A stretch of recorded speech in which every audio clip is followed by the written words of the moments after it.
The morning Andrea Douglas was sold, the sky over Bristow was the color of a bruise. She stood in the front room of her father's house, the house she had scrubbed, cooked in, and bled for, while two men decided her fate over a pine table. Her father, Holt Douglas, didn't look at her once. Not when he signed his name. Not when he slid the paper across the table. Not when the man across from him, broad-shouldered, quiet as stone, folded it and tucked it inside his coat without a word. Her stepmother, Clara, stood by the window with her arms crossed, watching like a woman who had already moved on. The debt was $400. $400, and Andrea's entire life fit inside it like a coin in a jar. She had known something was wrong when Clara sent her downstairs in her good dress. She hadn't known it would be this. No one had asked her. No one had warned her. She was 22 years old, and she had just been handed to a stranger the way you hand someone a tool you no longer need. The stranger's name was James Christopher. He hadn't smiled, hadn't gloated. He simply stood, buttoned his coat, and looked at her, just once, with eyes that were steady and unreadable. Then he said quietly, "Get your things." And that was that. The ride out to his ranch took the better part of 2 hours, and he didn't speak for most of it. Andrea sat rigid on the wagon seat beside him, her small trunk loaded in the back, her hands folded in her lap like she was trying to hold herself together from the outside.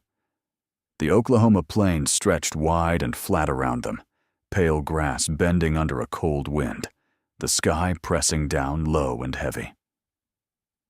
She studied him from the corner of her eye, the set of his jaw, the way he held the reins loose but certain, like a man who never needed to prove he was in control.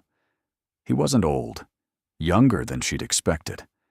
Maybe 30, 32 at most. There was nothing cruel in his face, but there was nothing open in it, either. He was a wall she didn't have the energy to climb. She told herself it didn't matter what kind of man he was. She told herself she would survive this the way she had survived everything else. Quietly, carefully, without expecting anything from anyone. But somewhere beneath all that careful thinking, a small and frightened part of her was counting the miles between her and everything she had ever known, and finding no comfort in the number. Before we go further, if this story is already pulling at something in you, don't just watch it. Hit that like button, subscribe if you're new, and drop a comment telling me where you're watching from. I read every single one. Now, let's get back to Andrea, because what James Christopher does when they arrive at that ranch, she will never see it coming. She had expected a cage. What she got was worse, something she didn't have a word for. The ranch was solid and still, sitting low against the Oklahoma flatlands, like a man who had nothing to prove. Timber and stone, a covered porch, 2 horses in the paddock breathing slow in the cold morning air. Andrea stepped down from the wagon and stood in the red dirt and felt the silence press against her like a hand on her chest. There were no chains here, no locked gates, no darkness she could point to and call evil. That was the problem. She had spent the entire 2-hour ride preparing herself for cruelty, rehearsing how she would endure it, how she would stay small and survive it. She had built a wall brick by brick on that wagon seat, and now there was nothing to put it against. A ranch hand named Otis nodded at her from the barn without staring, the kind of nod that said, "You're a person and nothing more." James lifted her trunk from the wagon and carried it inside without a word. She followed because she had no other choice, but her eyes moved over everything, every corner, every shadow, searching for the thing that would confirm what she already believed, that this place, like every place before it, would eventually show its teeth. He showed her the room at the end of the hall, small, clean, a window facing east, a wool blanket at the foot of the bed, a wash basin on the stand, Ordinary. Almost. Too ordinary. Then she saw the book on the nightstand, and her feet stopped moving. She didn't know why at first. She crossed the room slowly and picked it up, turned it over in her hands. The cover was worn at the corners, the spine cracked like it had been held many times. And then it hit her. A feeling more than a memory, vague and disorienting, like hearing a song you can't place but somehow already know. She had mentioned this book once, years ago, to someone she couldn't fully remember, in a conversation that had dissolved the way most ordinary moments do. She stood very still. How is this here? Not a question she asked out loud. A cold, quiet thing that moved through her and settled at the base of her spine. She set it down carefully. Like it might mean something she wasn't ready for. That was when James appeared in the doorway and set a small iron key on the wash basin without ceremony. "Lock's on your door," he said. "Koo's yours. Nobody comes in without your word." He was gone before she could speak. Andrea stood alone in that room, the key on the basin, the book on the nightstand, and a feeling she could not shake, that this man knew something about her that she had never told him. She didn't sleep well. She hadn't expected to. The wind came in hard off the plains that night, rattling the window glass and pressing against the walls of the house like something trying to get in. Andrea lay on her back in the dark, the wool blanket pulled to her chin, listening. The house settled and creaked around her, the way old timber does in cold weather. Sounds she told herself were normal. Sounds, she told herself, meant nothing. But her mind wouldn't quiet. It kept returning to the book. She had turned the lamp back on twice just to look at it sitting there on the nightstand, its worn cover catching the light, saying nothing and meaning too much. She had tried to logic her way out of the feeling. Maybe it was a coincidence. Maybe it was a common book, widely read, the kind any household might have. Maybe she was looking for shadows in a room that had none. But the feeling wouldn't leave. It sat in her chest like a stone, small and dense and impossible to ignore. By the time gray light began to show at the window, she had slept maybe 2 hours. She rose, washed her face in the cold basin water, dressed, and made a decision. She would not ask him about it. Not yet. Asking meant acknowledging that it mattered. And acknowledging that it mattered meant she was already losing the distance she needed to survive this place. She found James at the kitchen table before sunrise, a cup of coffee in his hand, and a map spread open in front of him. He looked up when she entered but didn't seem surprised. He nodded once toward the stove where a second cup sat waiting, already poured. She almost didn't take it. She stood in the doorway for a moment, measuring the gesture. Was it control dressed as kindness? Or was it simply kindness? She couldn't tell. That was the thing about James Christopher that unsettled her most. With her father, cruelty had always been legible. She could read it in the set of his shoulders, in the way the air changed when he entered a room. With James, there was nothing to read. He was still water, and she didn't know how deep it ran. She took the coffee. She sat across the table from him, not beside him, and wrapped both hands around the cup. They sat in silence for a long moment. Not hostile silence, not comfortable silence, but something in between. Something unnamed. Then he folded the map, pushed back his chair, and said, "I'll show you the land today. You should know where you are." It wasn't a question, but it wasn't a command either. It landed somewhere in the middle, like most things he said. She nodded once, and outside, the cold Oklahoma morning waited. The land was bigger than she had imagined, and he knew every inch of it. James walked ahead of her along the fence line, his boots moving over the frost-hardened ground with the ease of a man who had crossed this same earth 1,000 times. Andrea followed, her coat pulled tight, her breath coming out in small white clouds. He didn't talk much as they walked, just pointed things out with a quiet economy of words. The north pasture, the creek that ran shallow in winter and rose fast in spring. The ridge in the distance where the wind changed direction and you could feel a storm coming before the sky showed it. She listened without responding much, storing everything away the way she had learned to store things. Carefully, privately, where no one could take it from her. But then he stopped at the fence line where one of his horses stood waiting, a dark bay mare with a white mark on her nose, and he did something she didn't expect. He turned to Andrea and held out the rope, not to hand it to her, to show her. "She won't spook if you move slow," he said. "Let her come to you. Don't reach." Andrea looked at the rope, then at the horse, then at him. He wasn't testing her. He wasn't performing patience. He was simply offering her something, a piece of knowledge, given without condition. She took the rope. She moved slow. The mare's ears flicked forward, and then, after a long moment, she dropped her head and stepped closer. It was such a small thing, a horse stepping forward, a rope in her hands.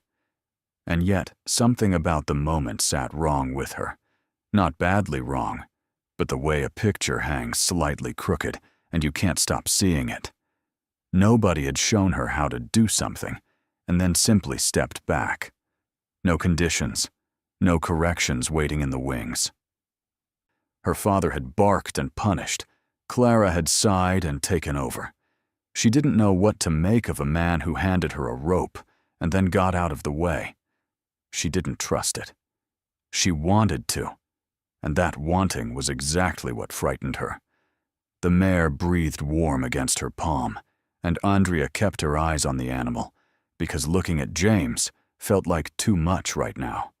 She was already carrying the book, already carrying the coffee poured before she'd asked, already carrying the key on the basin, and the way he'd said, "Nobody comes in without your word," like it was the most ordinary thing in the world to say to a woman who had just been sold. Each thing on its own meant nothing. She knew that. She told herself that. But they were adding up in a way she couldn't stop, and she didn't know yet what they were adding up to. She handed the rope back without a word. He took it without pushing for one, and they walked back to the house in silence, the cold wind at their backs, the question she wasn't ready to ask, sitting quietly between them like a third person neither of them had introduced. The letter arrived on a Thursday. Andrea knew it was trouble before James even opened it. She was in the kitchen when Otis brought it in from town, his weathered face arranged in the careful blankness of a man delivering something he didn't want to deliver. James took it at the door, read it standing up, and said nothing. But his jaw tightened, just once, just slightly, and Andrea had learned enough about still water to know that a ripple meant something moving underneath. She didn't ask. She went back to the pot she was stirring and kept her eyes down and waited, the way she had always waited, the way women in her position learned to wait, not with patience, but with a held breath that never fully released. It wasn't until supper that he told her. He set the letter on the table between them and let her read it herself. The handwriting was sharp and slanted, each word pressed hard into the paper, like the person writing it wanted to leave a mark. It was from Judith, her stepsister. Andrea read it twice, slowly, her face giving nothing away. Judith was coming to Bristow. She wanted to discuss the terms of the original debt agreement. Certain clauses, she wrote, that may not have been honored in full. It was the language of someone who had spent time constructing a trap and was now inviting you to walk into it. Andrea set the letter down. Across the table, James watched her with those steady, unreadable eyes. "She's not coming to talk," Andrea said quietly. It was the most certain she had sounded since she arrived. James looked at her for a long moment. "No," he agreed. "She's not." The days that followed had a different quality to them. a tightness in the air, like the stillness before a storm rolls in off the plains. Andrea found herself moving through the ranch with a new awareness, watching the road from the east window in the mornings, listening for the sound of a wagon she didn't want to hear. She had known Judith her whole life and had never once made the mistake of underestimating her. Judith was her father's favorite, had always been, would always be, and she had grown into a woman who wore that favoritism like a blade kept just out of sight. She smiled wide and spoke soft, and maneuvered around people the way water moves around rock, finding every crack, applying pressure until something gave. Andrea had spent years giving. She had learned to give before Judith even asked, just to avoid the cost of resistance. But this was different.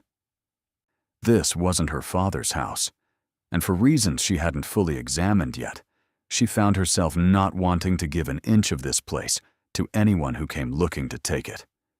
That surprised her. She stood at the east window on the third morning and watched the empty road, and felt something she hadn't felt in longer than she could remember.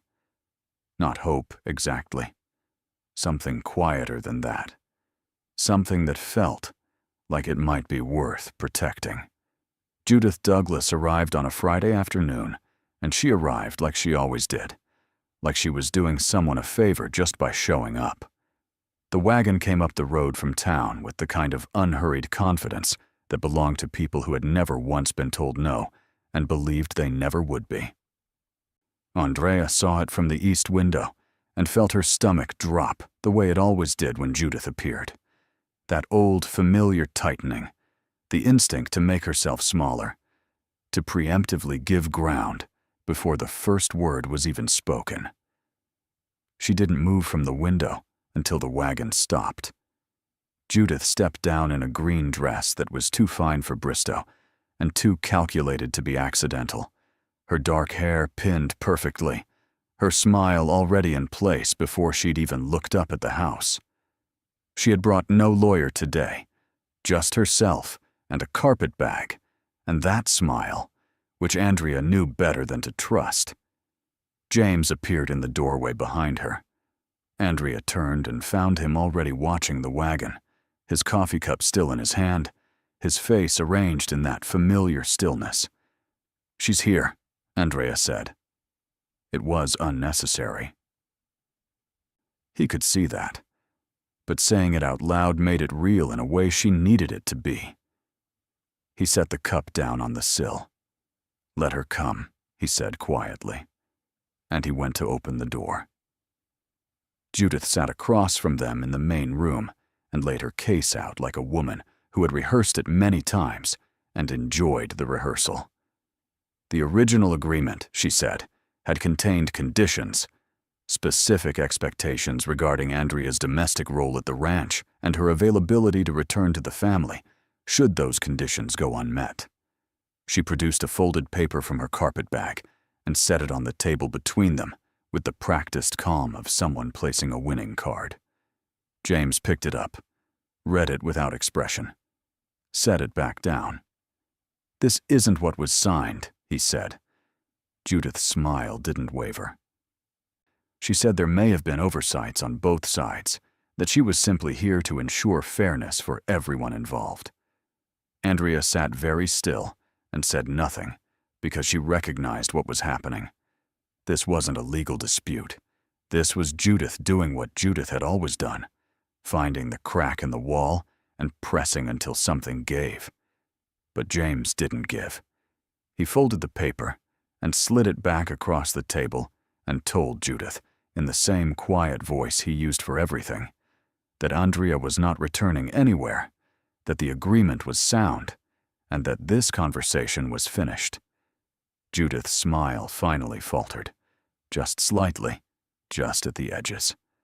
She rose, collected her carpet bag, and looked at Andrea for the first time directly. "He hasn't told you why he really wanted you, has he?" she said softly. It wasn't a question. She left before Andrea could answer. The door closed behind her, and the silence that followed was the loudest thing Andrea had heard in weeks. Judith's words didn't scream. They whispered, and whispers were harder to silence. Andrea lay awake that night, turning them over and over, like a stone in her palm. He hasn't told you why he really wanted you. She had dismissed it in the moment, told herself it was Judith, doing what Judith always did, poisoning wells on her way out the door. But the night had a way of giving small things room to grow, and by the time the wind picked up outside and the lamp threw long shadows across the ceiling, the doubt had already taken root. She thought about the book, the coffee, the key, the way he stepped back when she held the rope, like he already knew what she needed before she did. She had been telling herself those things were kindness, but what if they were something else? What if they were the careful, patient moves of a man who had decided what he wanted and was simply willing to wait for it? She had been sold once already by people who smiled and said it was for her own good. She knew how that story went. She knew how men framed their wanting in the language of protection, how they built you a comfortable room and called it care, and never once mentioned the walls. By morning, she had convinced herself of nothing certain, but she had unconvinced herself of the fragile peace she had been building, and that was enough to change everything. She was different at breakfast, and he noticed. She could tell by the way he didn't mention it. That careful, deliberate way he had of giving her space that she now couldn't decide was respectful or strategic. She answered his questions in short sentences, kept her eyes on her plate. When he asked if she wanted to check on the mare after eating, she said no, quietly, and he nodded and let it go. The morning passed with a cold distance between them that hadn't been there the day before. Then, just before noon, a section of the north fence came down in a wind gust. 3 posts pulled clean from the frozen ground, the wire coiled and dangerous, one of the horses already moving nervously toward the gap. There was no time for distance. James was already moving, and Andrea followed without thinking, because that was what the situation demanded, not because she had decided anything. They worked side by side in the biting cold for the better part of an hour, resetting posts, pulling wire, their hands raw and their breath ragged. He didn't try to talk, didn't try to use the moment. He just worked, steady and sure, and when the last post was set, he handed her a strip of cloth to wrap her cold, burned hand without making a production of it. She took it. Their eyes met briefly over the wire. She looked away first. Nothing was resolved. Nothing was said. But something in the tight machinery of her doubt had shifted, just slightly, just enough, and she hated that it had.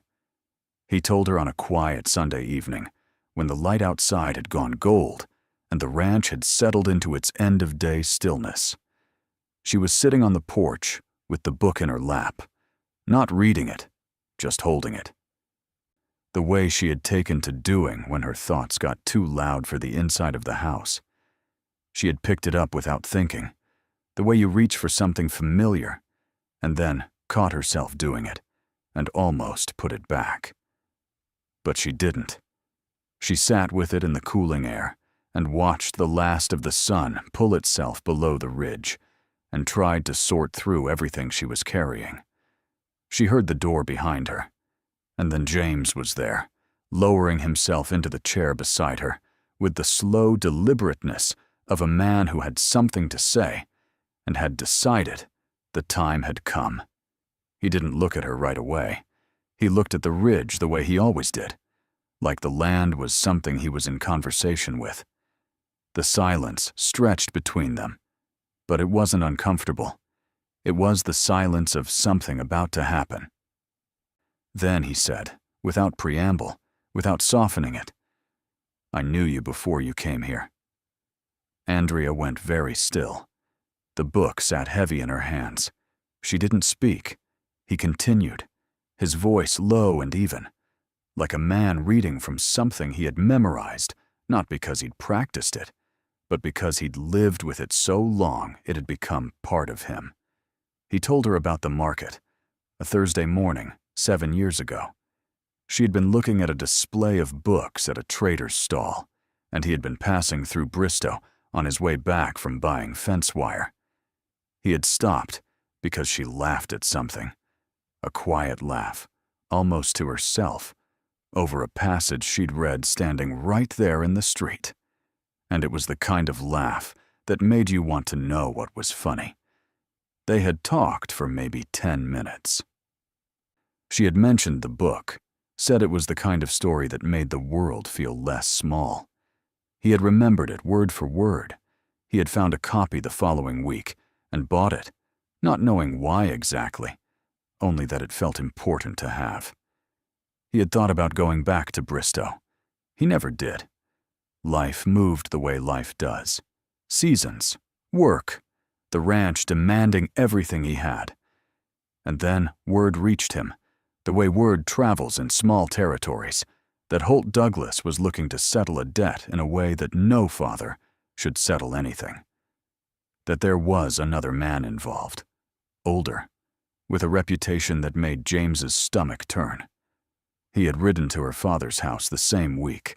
He had made the offer before anyone else could.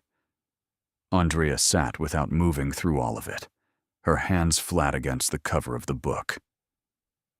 When he finished, she looked down at it for a long time. Then she opened it to the first page. In the bottom corner, faint but legible, was a date written in pencil. She did the arithmetic quietly in her head. It was the week after the market. She closed the book carefully. When she looked up at him, her eyes were steady, and her voice, when it finally came, was barely above a whisper. "You kept it all this time?" It wasn't a question. He met her eyes and held them. "Yes," he said simply. And the Oklahoma evening settled around them like it had been waiting for exactly this. Judith came back on a Monday morning with a lawyer and a look on her face like she had already won.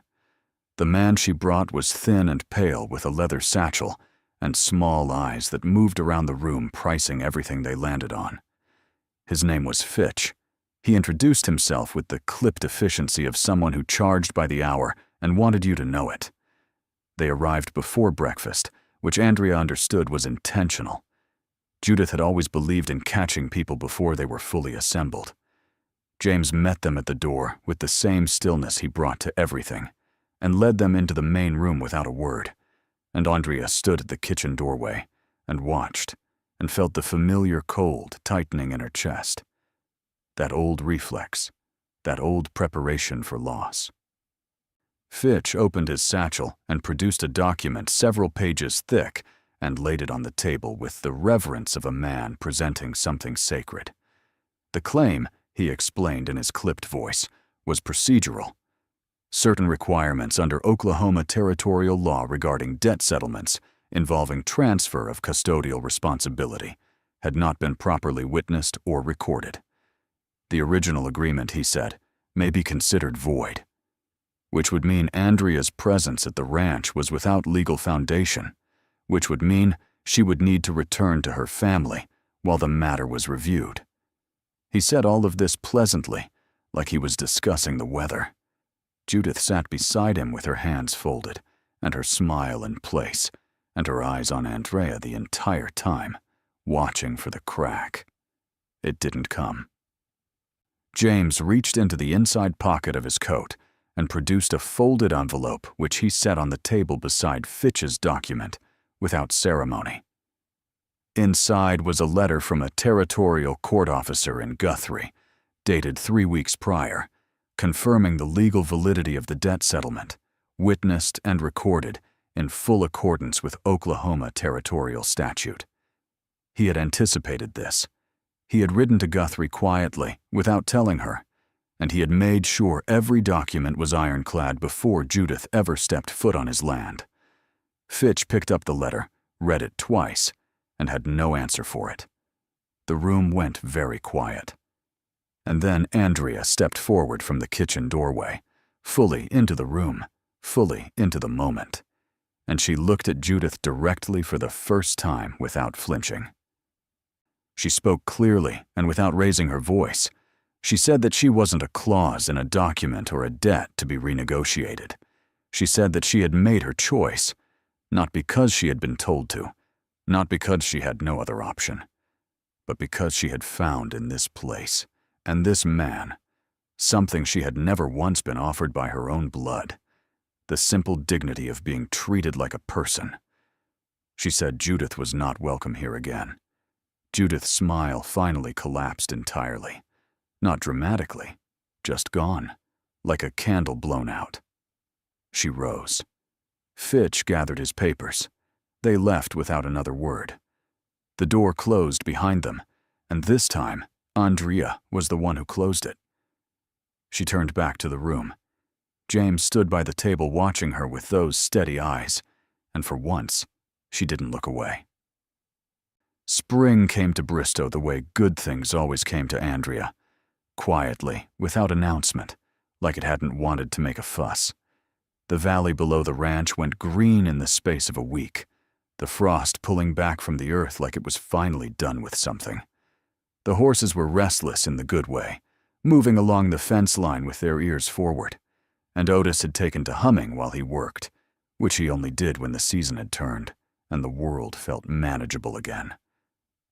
Andrea moved through the ranch differently now, not carefully, not braced, just moved, the way a person moves through a place that belongs to them. She had stopped waiting for the other shoe to drop sometime in February, though she couldn't have told you the exact day.